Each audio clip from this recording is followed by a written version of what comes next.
Tiga calon wakil wali kota Palembang beradu gagasan dalam debat publik kedua Pilkada Palembang 2024 yang digelar di Hotel Novotel Palembang.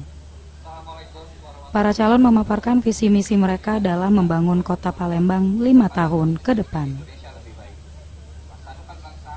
Usai debat, ketiga paslon bertemu media dan menjawab beberapa pertanyaan terkait program mereka.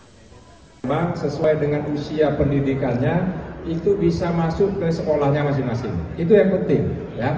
Dan mereka bisa masuk ke sekolah itu dengan gratis, ya. Jadi tidak perlu lagi membayar tuition fee, ya.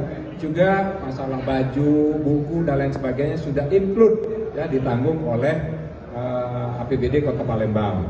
Jadi rasio guru ini memang sekarang masih belum ideal, ya. Itu kurang lebih 1:20 kalau berdasarkan aturannya.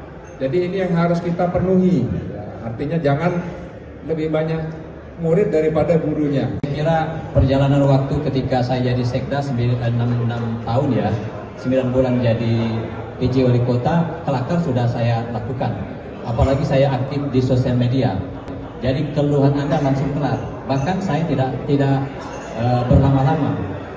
Kalau ada keluhan biasanya saya datang di tempat, petugas datang baru saya pulang. Dan ini terbukti, bukan wacana lagi. Dalam menyelesaikan daripada infrastruktur di Kota Palembang, 25% angka yang dikucurkan untuk APBD itu sebenarnya masih kecil. Dan kami berharap untuk infrastruktur bisa lebih besar lagi, dan kami akan mencari daripada APBN bagaimana kami sebagai jiwa entrepreneur.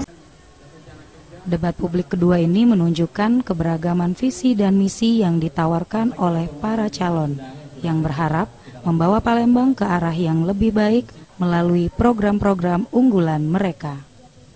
Tim Liputan Sriwijaya TV.